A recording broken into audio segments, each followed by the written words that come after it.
It's now only a few hours to the new year. 2020 was filled with the COVID-19 pandemic and a cascade of political campaigns leading to the national election. With the new year now at its hem, voters have only 11 days to cast their ballots.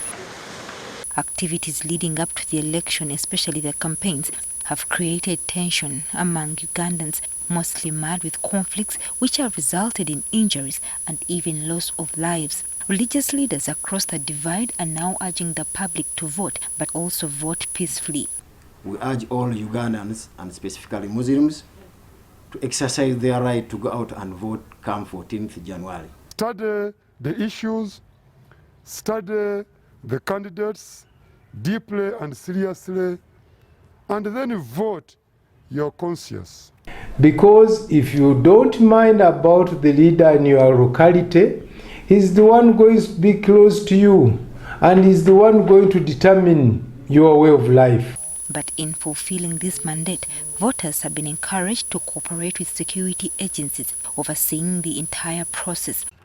During campaign events, do not mock them, do not insult them. I urge mutual respect between security personnel and Ugandan citizens. Life is irreplaceable.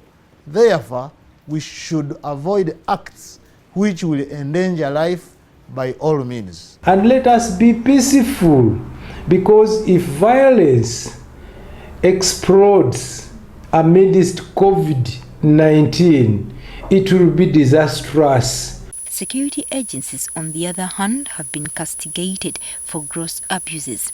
We are made in the image of God, like all other people. They do not deserve to be treated violently.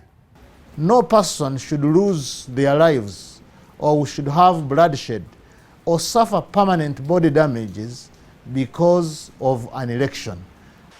It's very unfortunate that the election campaigns have shown that this is a question of life or death. The religious leaders want security personnel to desist from brutalizing and occasioning violence upon voters and the politicians in the race.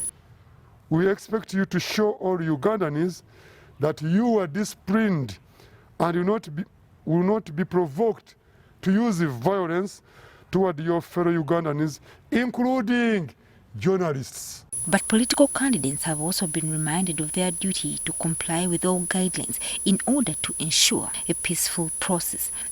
I also want to appeal to the various actors to control themselves and their followers to ensure that we have a peaceful and a stable country as we go through these elections.